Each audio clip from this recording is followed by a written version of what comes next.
벌써 1월 달이 지나고 이제 2월 달이 시작이 됩니다. 세월이 가지요. 한 달, 두 달, 세 달, 네 달. 그런데 이제 이렇게 세월이 가면서 목적과 뜻이 없이 지나면은 12개월이 지나가도 아무것도 잡는 것도 없고 이룰 수 있는 것이 없어요. 세월이 가지만은 항상 목표를 설정하고 그 목표를 한 걸음 한 걸음 달달이 이렇게 이뤄가다 보면은 어느 날 그 계획표에 따라서 목표를 이루는 방법을 실행해 나가면은 이제 연말이 되면은 결실을 맺게 되는 것이죠. 마치 농부가 농사를 질 때 봄에 파종을 하고 또 여름철에 또 거름도 주고 가꾸고 돌보고 또 가을에 또 어떻게 하고 또 이렇게 추수를 하고 겨울에 또 저장하고 이렇게 그런 영농 계획을 세울 때 그 계획 따라서 달별로 영농 계획을 실행해 나가잖아요. 거름도 주고 파종도 하고 거름치고 뭐 여러 가지 약도 뿌리고 옷거름 또 거름 주면서 이렇게 할 때 결실을 맺는 것처럼 이 목회도 마찬가지로 이렇게 그 계획을 세워서 진행을 해야 합니다. 그래서 이제 목회에 제일 중요한 거의 첫 번째로 목표 설정. 이걸 먼저 목회자가 구상을 해야 돼요. 목표 설정. 목회뿐 아니라 각 기관에서도 목표 설정을 해야 됩니다. 그래서 그거를 철학으로 이렇게 만들어내야 됩니다. 저희 교회의 철학은 백천만 비전입니다. 일단은 목표를 1000개의 예배드리는 현장을 만들어야 된다. 1000개. 그것이 뭐냐면은 가정예배도 교회다. 가정도 교회다. 제가 그래서 가정예배도 주보에 오르잖아요. 한 50가정 정도가 올라오더라고. 그게 50개의 교회예요. 그게 목장이 현재 여성들 목장이 한 70개, 또 산업선교도 한 20, 30개, 그리고 남성 목자가 한 10개 대충 잡으면은 벌써 한 150개가 되는 겁니다. 150개, 160개 되는데 1000개의 예배당을 현장을 만들 수 있는 것은 어렵지 않아요. 1000개를 1000개를 만드는 것이 이 세 가지를 만들어야 되는 것이. 그러면 이제 이 1000개에서 보통 5명 정도가 세팅이 되면은 3명, 5명, 10명 정도가 10명이 12명이 기준인데 10명 다 안 되더라도 기준 되면은요. 이게 3,000명이 나오는 거예요.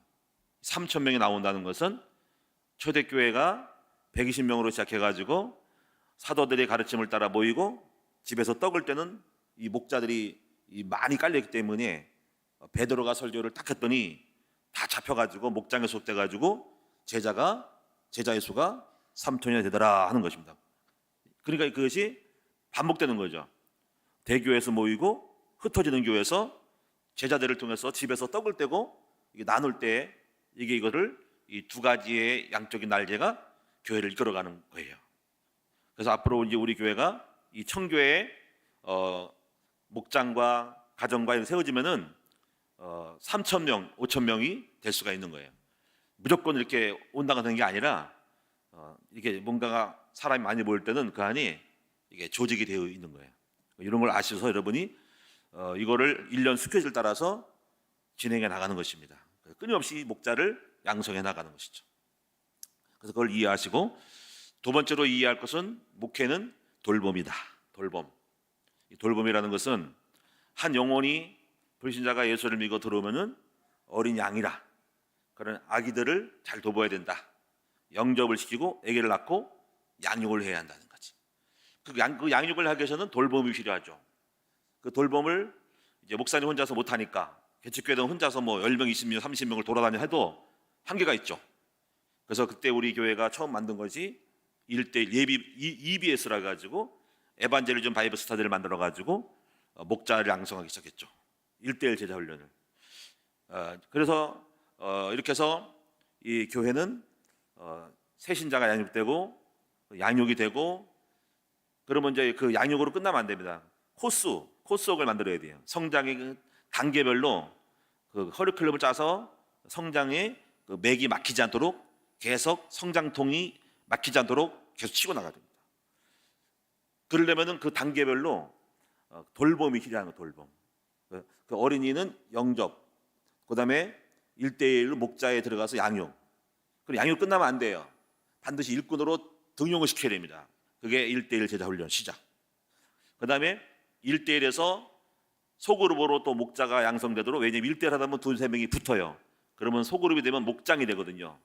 목장 안에 울타리 안에서 양을 가둬서 키우는 거죠. 그것이 바로 목자 학교, 이게 전지학이죠. 그 전지학을 만들어내기 위해서 그 전에 예비로 훈련시키는 것이 바로 예비 목자라 이거예요. 예비 목자. 이게 오늘 이제 여러분이 이것을 오늘 예비 목자 훈련을 하는 거예요. 그걸 목자 인턴십이라고 하는 거예요. 인턴십. 예. 이런 것들을 여러분이 알고 1년의 스케줄 따라서 각 단계별로 훈련을 계속 돌리는 거죠. 1월 달에 1대 훈련, 2월 달에 예비 목자 학교, 3월 달에 전도 지도자 학교, 3, 4, 5, 6월 초나까지. 그러면 성경 학교가 있으니까 거기 턴을 두고 그 대신 이제 그 전에 이제 3, 4, 5월 달에 전도된 사람을 내버리지 말고 성령을 받게 만들어야 돼. 그래서 이제 인카운터를 해가지고 이거를 완전히 이게 먹은 양식들을 갖다가 풀어내야 돼. 소화를 시키고 그게 모든 영양분으로 들어가도록 인카운트해서 그냥 그동안 배웠던 것들을 갖다가 짬뽕해가지고 성령을 감화해가지고 믹서시켜가지고 갈아가지고 완전히 체질화되는 것이 바로 인카운트 수양이에요. 그래서 성령 수양이죠. 거기서 기도가 열리고 말씀이 열리고 간증이 열리고 막 그냥 풀어내는 거예요. 그냥 몸속에 다 들어가 버리는 게 맞는 거예요. 그게 인카운터입니다. 그래서 인카운터는 여러분이 하나님을 만나는 장소가 인카운터입니다. 들은 말씀 갖다가 녹아지게 만드는 거죠. 내 속에 들어가게 만드는 것이 인카운터. 그래서 한번 딱 쳐주고 그리고 이제 9월 달에 오면은 다시 전지학으로 가는 거지. 9월에는 이제 결실이 맺어지기 때문에 이제 10월 달, 11월 달 되면서 거의 마감되기 때문에 특별하게 이제 일대를 안 하고 성탄절 추수감사 준비하면서 한 해의 결사를 하는 거죠. 이러면 이제 1년이 돌아가는 거예요, 그렇죠? 그래서 오늘 여러분이 이 목회라고 하는 것은 성도님들의 각 태어날 때부터 열하면서 무덤까지 모든 것들을 갖다가 돌봐주는 것입니다. 이거 중간에 이거를 맥히면 안 돼요. 그 때문에 이제 우리가 많은 교회들이 중간에 맥혀 있어요. 그냥 이렇게 양육이 없단 말이지. 그리고 제자로 끌어오르지 않기 때문에 성도들이 자기 양의 밥그릇이 안 돼가지고 방황을 해요. 가지고 병에 걸려가지고 성장이 부작용이 생기는 거예요. 들은 것은 많은데 일꾼으로 쳐주지 않으니까는 거기서 시험 들고 머리만 커지면서 오는 거죠. 그래서 이걸 갖다가 단계별로 적절하게 치고 해서 끌어올려가지고 성장이 딱 될 때 되는 겁니다. 그래서 끊임없이 성장시켜 나가는 것이죠. 그러면 이제 계속적으로 이렇게 반복하다 보면은 하나님의 교회가 계속 몸집이 불어나고 제자가 세워지면서 성장할 수밖에 없는 거예요. 이런 어떤 목회의 그 전략과 성장에 대한 플랜을 가지고 진행해 나가는 것입니다. 그러니까 뜻없이 움직이는 게 아니라는 말이지. 그래서 오늘 여러분이 이제 2월 달에는 이제 2주 동안 예비 목자 학교를 훈련하는, 예비 목자가 뭐냐면은 바로 인턴 목자 학교다 이렇게 하시면 됩니다. 그럼 여러분이 지난번에 1월 달에 제가 미션홈을 통해 말씀드렸지만 각 교구는 30명의 목자를 세워라. 30명 목자를 미션으로 올해 여러분이 세워라. 30명을. 그럼 현재 각 고교가 한 12, 13경우 되니까는 여러분이 2명이나 3명씩을 세워라. 이것이 여러분에게 주시는 미션이에요. 미션. 예? 그래서 각 교구는 2명 이상을 목자로 세워라. 그래서 올해 30명을 세워야 된다. 그런데 여러분이요, 이 목자를 세우려면 반드시 그냥 목자가 안 나와요. 각 교구에서는 뭘 세우냐면 바로 조장들을 꼭 세워서 목자 예비생들을 갖다가 여러분이 그 똑같은 두지 말고 몇 명을 만들어 가지고 목자 인턴으로 이렇게 세워놔야 돼요. 그래서 그들을 조장이라 해가지고 끌어내 가지고 여러분이 그 조장들을 우리 교회에서 지금 공통적으로 훈련하는 이 훈련 장소로 각 교구가 여기다 집어넣어야 되는 거야. 여기다가. 그럼 품앗이에요. 품앗이. 품앗이 뭐냐면 각 교구가 보낸 사람들을 위해서 강의를 맡아가지고 하는 거야. 여러 사람들이, 교구장들이 그걸 맡아서 품앗이로 하는 거야. 왜냐면 한 사람이 2명 가지고 10가지, 20가지를 가르칠 수 없기 때문에 품앗이, 대학교처럼 전문 강의사들이 각종의 그 교재를 가지고 전문으로 계속 하는 거야. 그래서 오늘 올해는 8명이 이제 강사가 필요하잖아요. 이게 품앗이. 그래서 공통으로 모아놓고 공도로 전문성을 가지고 사역하는 거다. 그래서 여러분이 각 교구는 반드시 그 인턴을 세워야 돼. 인턴. 조장을 세우지 않으면 일꾼이 안 나와합니다. 제가 초창기에도 말씀드렸지만 조장을 세워라. 조장을 훈련시켜라. 자꾸 끌어올려야 돼. 픽업시켜야 돼. 픽업. 픽업 시켜가지고 훈련소에 집어넣고 키우고 계속 쳐줘야 돼. 올라가 하고 말등을 쳐가서 올라가면은 훈련시키고 거기서 또 빠져나가. 일꾼이 또 미꾸라지 잡들 빠져나가면서 그 중에서 몇 명만 선발돼서 나가는 거예요. 그래도 다시 또 쳐주면 그래서 일꾼이 나오는 것이죠. 그 확률이 지금 몇 프로냐 이거지. 보통 한 30% 40% 이렇게 해놔도. 그래서 이런 식으로 계속 돌아가면서도 이걸 안 하면 안 되는 것입니다. 끊임없이 내년도 1:1, 내년도 예비목자, 내년도 3년 전지학 해가지고 평생도록 해야 될 것입니다. 그거를 우리 큰나무교회가 확정했다 이거지. 교재를 완성하고 훈련 코스웍을 만들었다는 게 굉장히 중요한 것입니다. 이게 돌리기만 하면 되는 것입니다. 그리고 질적인 것만 바꾸면 되는 것입니다. 자, 그래서 오늘 여러분들이 이제 목자에 대해서 말씀드렸고, 목자는 그래서 마태복음 25장 45절처럼 하나님께 양무리를 맡아서 때를 따라 양식을 나눠주는 사람이 목자입니다. 예수님께서 그래서 예수님의 사역을 보면은 대중적으로 하지를 않으셨어요.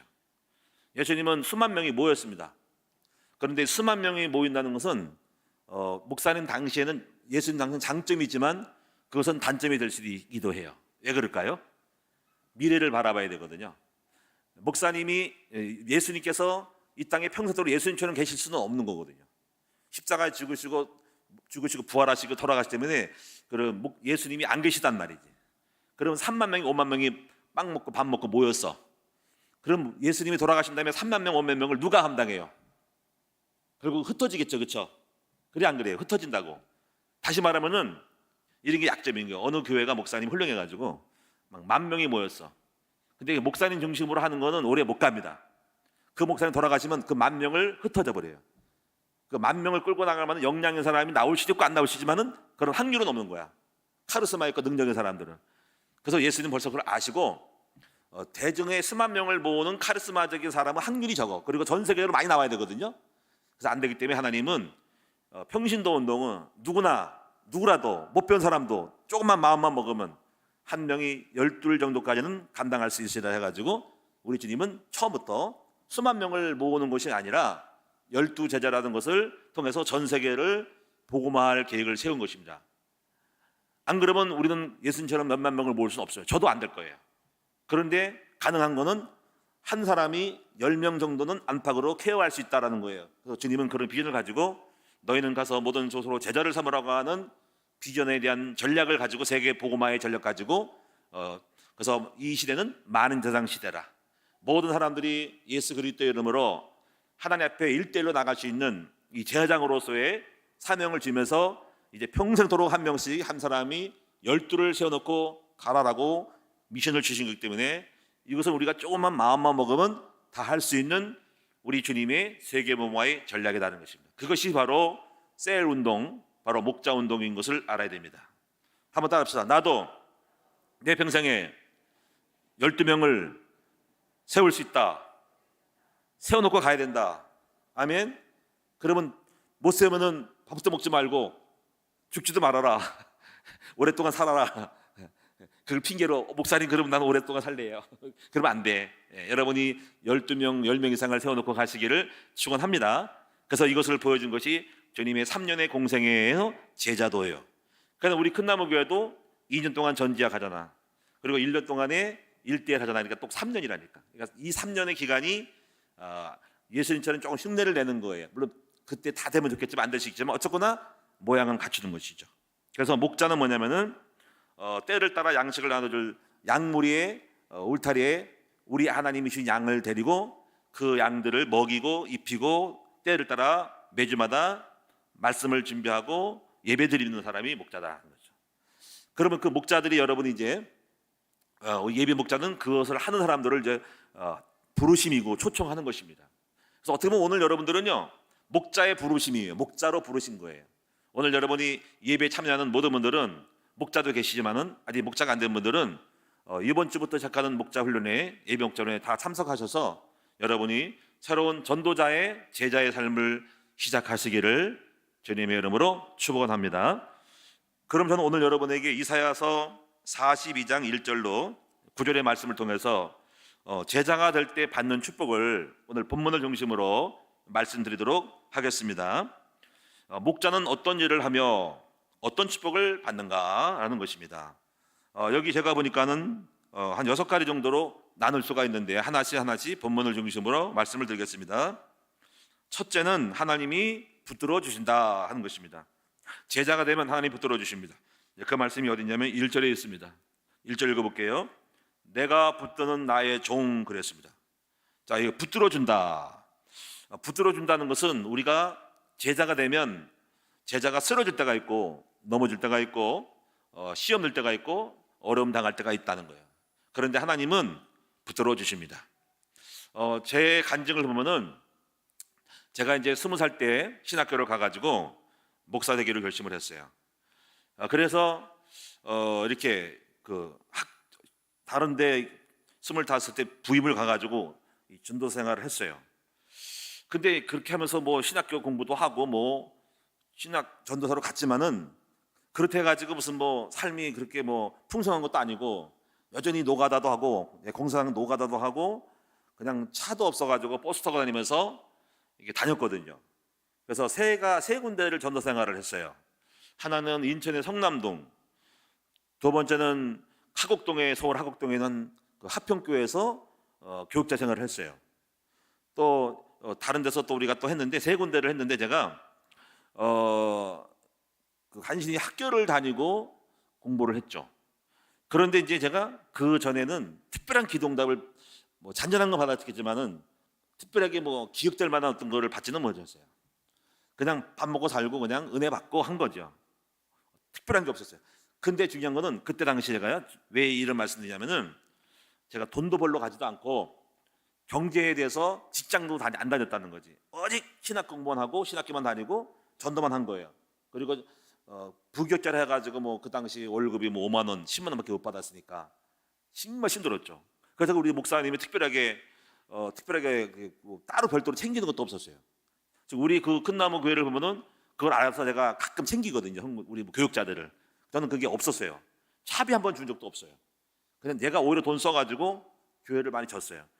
그런데 이제 중요한 거는 그렇게 해가지고 내가 굶어 죽었냐? 아닙니다. 한 10년 정도까지 될 때 대책이 없었어요. 집도 없었죠. 저축한 것도 없죠. 그냥 하루하루 사는 거예요. 아무것도 없어. 그리고 나중에 결국 나이가 되니까는 아무것도 없는 거예요. 뭐 그렇다고 뭐 결혼 자금도 없고 결혼 비용도 없고 집도 없고 아무것도 없고 어디 공부만 한 거밖에 없는 거예요. 그리고 전도 생활했는데 남는 게 없죠. 또 나이가 되니까 전도 생활을 더 이상 못 해요. 그때 제가 마음속에 이제 금식 기도를 했죠. 15일 동안 금식 기도 했는데 강남 금식 기도원 가서 했어요. 근데 중요한 거는 그 금식 기도를 마친 다음에 하나님이 저를 버리지 않고 붙들어 주신 거죠. 그래서 그때 30살 때 지금으로부터 한 34년 전에 제가 그 당시에 돈으로 건물 하나를 얻을 수 있는 500만 원을 제가 뭐 간증했잖아요. 일본에 있는 그 양면 성무소가 일본 가면서 저한테 500만 원을 줬어요. 그때 34년에 500만 원이면 상가 하나를 얻었거든요. 지하실 상가를. 그러면 지금으로 보면은 한 5천만 원 정도 되는 것 같아요. 지금 보면 그때 상태를 봤을 때. 근데 그거를 받은 거죠. 그럼 여러분 보세요. 하나님은 가연 저를 주님의 일만 했더니 그렇다고 돈 벌러 가고 걱정도 안 했고 그냥 오직 했는데 대책도 없이 했는데 결국 하나님이 저를 쓰러지지 않도록 넘어질 쯤 돼서 붙들어 주시다 이 말입니다. 그건 저에게는 굉장히 큰 은혜였고 감동이었어요. 아, 하나님은 나를 그냥 내버리지 않고 붙들어 주시는구나. 그래서 그것 때문에 제가 그나마 집이 있어가지고 결혼을 하게 된 거란 말이죠. 이거 생각할 때 참으로 감사를 드려요. 뭐 이외에도 여러분 제가 간증할 거 굉장히 많이 있습니다. 붙들어 주시는 은혜가 많아요. 최근에 이번에 이제 여러분 우리가 MTV에 들어가는 것도 여기 건축을 하면서 세성 아파트에 제가 42평짜리가 있는데 물론 대출 받았지만 거기에 대출을 갖고 나머지가 1억 8천인가 7천 있었어요. 근데 제가 목회자로 건축하면서 이 돈을 투자해야 되죠. 그래서 그거를 다 헌금을 드리고 5천만 원만 빼가지고 그래도 가족을 살려야 되니까 집이 있어야 되니까 그래가지고 저기 이주민 전원주택로로 거기서 그 당시에 이렇게 저는 생각을 못해가지고 아파트 전세를 몰아가지고 전원주택들이 들어갔는데 5천만 원을 가지고 보증금으로서 들어간 겁니다. 그런데 막 그냥 갑자기 그 해에 여기로 이제 골드로 왔는데 아파트 값이 막 폭등하는 거예요. 갑자기 막 많이 올랐죠. 작년인가 재작년에. 그래가지고 기도를 했어요. 근데 그 전에 제가 알고 하나님께서 주택 천양을 들어놓은 거예요.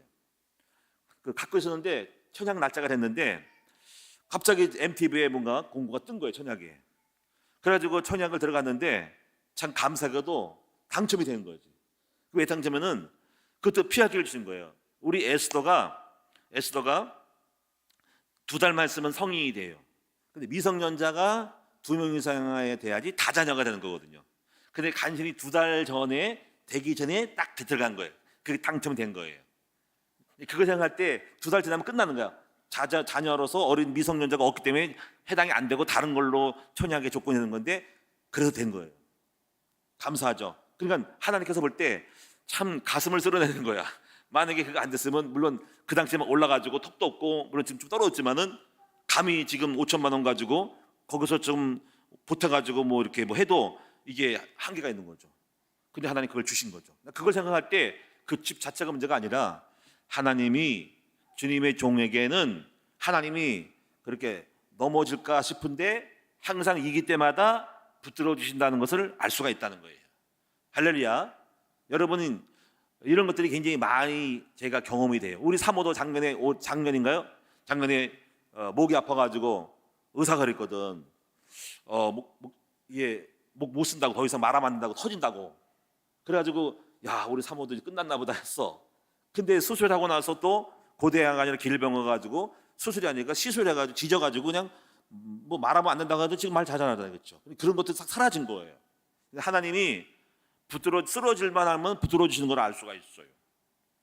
그래서 이런 거 생각. 하나님은 하나님의 종들을, 제자들을 결코 포기하지 않고 늘 관심 깊게 보시고 지켜주신다, 붙들어 주신다는 것을 알 수가 있습니다. 이 외에도 저는 많이 있습니다. 이 건축할 때도 하나님 붙들어 줘가지고 또 사기 당할 뻔했지만 붙들어 주셨고요. 우리 자녀들도 많이 붙들어 줬어요. 하나님은 과연 제자에게, 주님의 종에게 하나님께서 쓰러질 만할 때 붙들어서 세워주신다는 것을 알 수가 있습니다. 오늘 사랑하는 우리 모든 인턴, 예비목자로 훈련 받으신 모든 분들도 똑같은 않더라도 이것만 하나 아세요. 하나님은 여러분을 기억하신다. 제자를 기억하신다.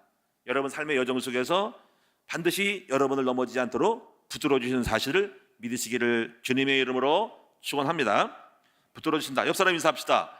제자를 보시고 반드시 붙들어 주신다. 넘어질 만할 때 붙들어 주셔요. 작년에 제가 최근에 굉장히 어려움이 있었어요. 왜냐면 우리 에스더 때문에 어려움이 있었는데 그게 가장 자식들 중에서 걱정되더라고.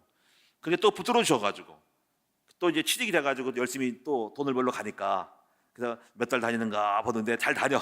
어떻거나 붙들어 주셨어. 그래서 감사하고 야, 하나님께서 어쩌거나 붙들어 주신다. 자녀를 붙들어 주시고 우리 와이프도 붙들어 주시고 교회도 붙들어 주시고 그래서 오늘도 붙들어 주시고 내일도 붙들어 주시고 앞으로도 노후에도 붙들어 주심을 믿으시기를 주님의 이름으로 축원드립니다. 바로 주의 종들은 뭐냐? 하나님이 여러분을 붙들어 주신다는 것을 꼭 믿으시기 바랍니다. 두 번째 1절에 이것도 1절인데 내 마음에 기뻐하는 자 곧 내가 택한 사람을 보라.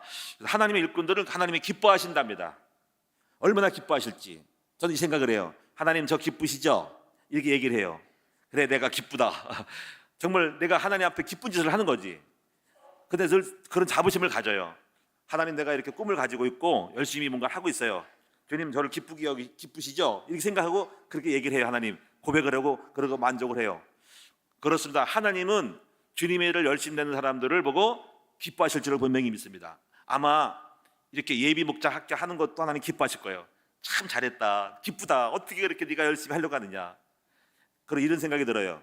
고린도서 보면은 바울은 씨를 뿌리고요, 뭐 아볼로와 게바는 거름을 줬지만은 씨를 뿌리거나 거름을 줘도 성장하게 하시는 분 누구냐면 하나님이시라는 거죠. 그래서 우리의 훈련이 여러분 올 때 뭐 빈약하다, 뭐 잘났다, 훌륭하지 않다, 뭐 교재가 별거 없다 그런 소리 하지 마세요. 그것은 하나의 모션이에요. 그렇게 만드는 것이 아니고 그거를 통해서 이렇게 하다 보면 그것이 훌륭하든 안 등간에 일단 하나님 하시면은 하나님이 그 훈련을 보시고 하나님이 각 사람에게 그 말씀 역사하는 것입니다. 또 제가 교재를 안 써도 우리 성도들 사역자가 강사를 하고 강의하잖아요. 그러면 하나님 어떻게 또 신기한 말씀을 주시는지 가르치지 아니한 말씀까지도 그 강사의 입술을 주장하셔서 놀라운 말씀을 주시는 거예요. 그러니까 하나님이 키우신다니까. 우리가 할 일은 뭡니까? 어떤 간에 뭔가를 하는 거야. 뭔가를 하고 모양이 안 나와도 뭔가를 밭에 가서 일을 하다 보면은 우리 아버지가 만들어 가시는 것을 믿어야 됩니다. 저는 이걸 알아요. 우리가 실력에서 한 것이 아니라 뭘 하라 이거예요. 하면 하나님이 알아서 성장시키고 키워주신다는 것입니다. 이번에 우리 예비 목자학교도 저는 기대가 됩니다. 하나님이 또 어떻게 하실지, 그 목자를 만들기 위해서 어떤 은혜를 줄지, 응답을 줄지 체험할지 알 수 없고, 우리 하나님이 하실 일을 기대하는 마음으로 우리는 해야 할 일은 열심히 밭에 나가서 씨를 뿌리고 농사를 짓고 곡식을 키우고 하는 거예요. 그럼 하나님이 알아서 주시는 것입니다. 이런 믿음 가지고 우리는 해야 할 일을 담대하게, 주저없이 이거 가지고 뭐가 되겠어가 아니라 담대하게 일을 저지르고 하나님의 일을 하는 것입니다. 저는 그래서 하나님이, 여러분이 항상 생각하세요. 우리 아버지가 기뻐하실 것이 무엇인가만 생각하십시오. 그리고 하나님이 선물을 주신다는, 선물을, 할렐루야, 예비된 선물을 다 주시고, 그리고 선물을 예비하고 있다. 이번에 여러분 훈련 받으러 오신 분들은 하나님 기뻐서 그 여러분 훈련 받은 사람들에게 선물을 예배하고 있다, 축복을 예배하고 있다는 것을 꼭 믿으시기를 축원합니다. 우리가 자식을 키워도 자식이 내 마음에 기쁘면은 자식을 위해 선물을 준비한다고, 기쁜 사람에게 뭔가 보너스를 주고 선물을 준다, 이걸 꼭 명심하시기를 바랍니다. 세 번째는요, 여기 1절입니다. 내가 붙드는 나의 정, 붙들어 주신다. 두 번째, 내 마음에 기뻐하는 자, 내가 택한 사람 보라, 내가 나의 영을 그에게 준다. 여러분, 성령을 부어주신대요. 성령을. 여러분, 예비 목자 된 사람에게 성령을 부어주신다고. 성령은 어떤 영일까? 성령은 지혜의 영이고 재능과 모략의 영이에요. 저는요, 이렇게 가만히 보면은 우리 여성들을 보면은 참 많이 똑똑해요. 제가 똑똑한 거를 봐요. 이렇게 사회일마다 이렇게 강의하잖아요. 그러면요, 와, 옛날하고 다르다. 정말 우리 교육자들 잘해요. 이런 분들이 없는 거예요. 다른 데 가서 이런 평신도가, 저는 우리 교회 자랑이 뭡니까? 우리 교회는 일반 집사님, 권사님이 목자가 되고 뭐 교구장 돼가지고 사실 평신도거든요. 설교를 한다고 그러면 깜짝 놀라가지고, 아니 목사님 어디 평신도가 설교를 해? 아이고, 할 수 있는 거예요. 아니 전도사가 목사님 해야지. 무슨 소리예요? 평신도들이 얼마나 똑똑한 사람 많은데, 전도자가 돼서 하엘마다라도 다는 100% 못 맡기니까 하엘마다도 사역한다니까요. 이게 얼마나 중요한지 몰라요. 그러면 부러워해요. 제가 그러면서 우리 사역자를 들으면요, 진짜 훌륭해요. 정말 잘합니다. 여러분이 스스로 못해서 하지 마세요. 내가 볼 때 정말 잘하고 앞에 나와서 그렇게 메시지를 할 수 있는 그 자체가 갈수록 탁월해집니다. 할렐루야. 왜냐하면 하나님의 종들에게는 뭘 주실까요? 지혜와 명철함을 주시는 것입니다. 아멘. 거기다가 우리 이제 부교육자들, 우리 이사무엘 목사, 이발 강도사, 우리 엄된 전사 활만 설교하잖아요. 저도 은혜를 많이 받아요. 제가 솔직히 이런 얘기를 생각을 해요. 저 나이들이 몇 살이지? 그러면 30살, 30 몇 살이잖아, 그렇잖아. 그럼 내가 그 생각을 한다니까. 내가 저 나이 때 저렇게 설교할 수 있었을까? 할 때 부끄럽게도 나는 그렇게 못한 것 같아. 내 그 나이 때는 내가 어줍작게 막 한 것 같아. 정신이 없이 한 것 같아. 근데 보니까는 다들 나보다 잘한 것 같아. 그때 나이를 보면은. 왜 저렇게 됐을까? 생각할수록 어떻게 저렇게 영적으로 깊이 말씀을 하지? 할 때 이 생각이 들어요. 하나님이 말씀을 증거한 사람에게는 지혜를 주고 똑똑함을 주는구나 라고 생각이 된 거죠. 여러분, 중요한 거예요. 여러분, 사역을 하는 사람에게는 놀라운 명철과 지혜를 주심을 믿으시기 바랍니다.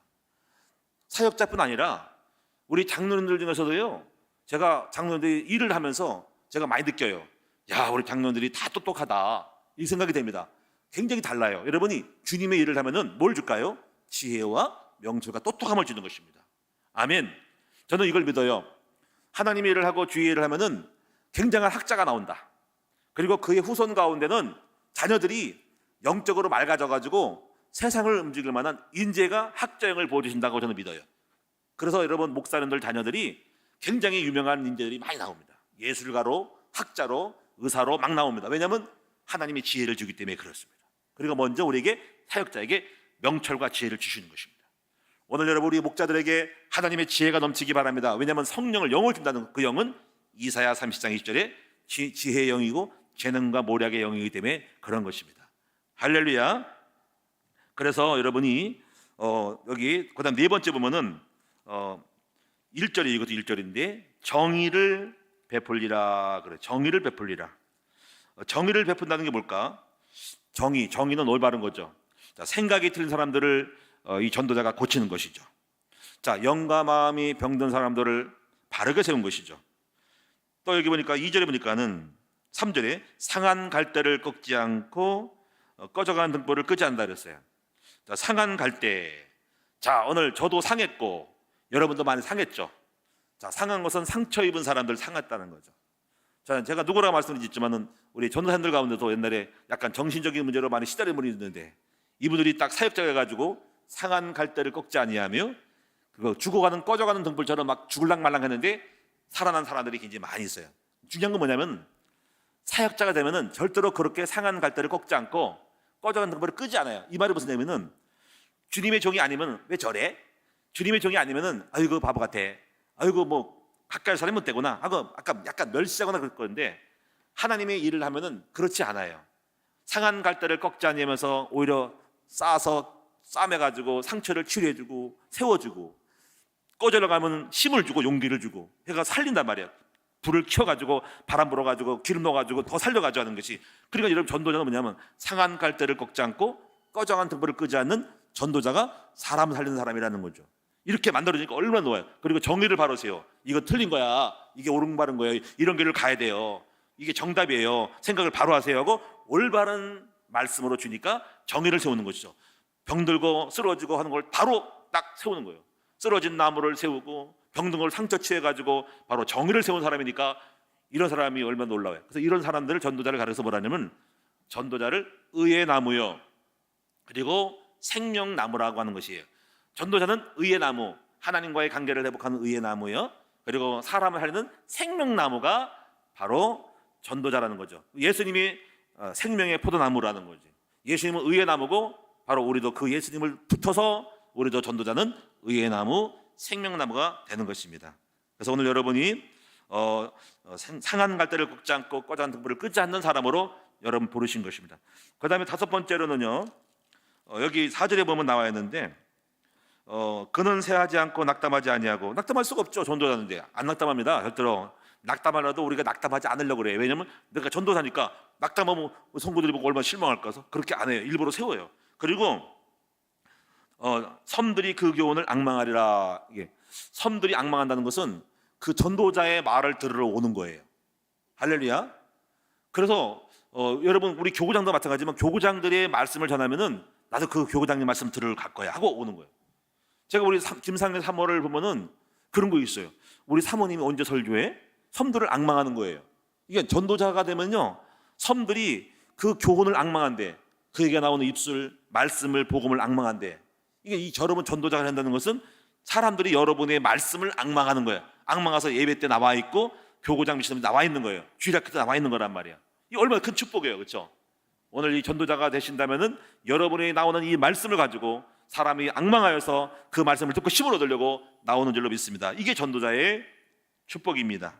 자, 이제 마지막으로 하나만 여기 6절에 보시면 나와 있습니다. 6절에 보면은 나 여호와가 의로 너를 불렀은즉 내가 네 손을 잡아 너를 보호하며 너를 세워 백성의 언약과 이방의 빛이 되게 하리니. 여기서 백성의 언약이 뭘까?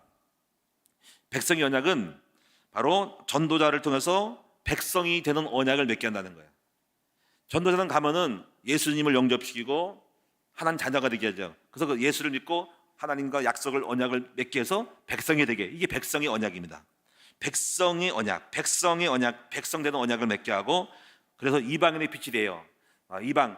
이방은 우리뿐 아니라 우리 가족을 넘어서서 주변 사람들을 하려는 빛으로 우리를 세워져 가는 것입니다. 그래서 여기 7절에 보니까는 그래서 네가 눈먼 자들의 눈을 밝히고 갇힌 자를 감옥에서 이끌어내고 흑암에 앉은 자를 감방에 나오게 하는 이렇게 갇힌 자 어둠에 있는 사람을 해방시키는 사람으로 쓰시는 것입니다. 자, 8절에 그래서 나는 여호와이니 이는 내 이름이라 나는 내 영광을 다른 자에게 우상에게 주지 않는다는 말씀은 바로 그들이 하나님을 모를 때는 우상을 섬겼어요. 근데 그렇게 전도자를 통해 가지고 우상을 바꿔서 돌려서 포기하고 하나님을 앙망하게 만드니까 얼마나 복된 사람이에요.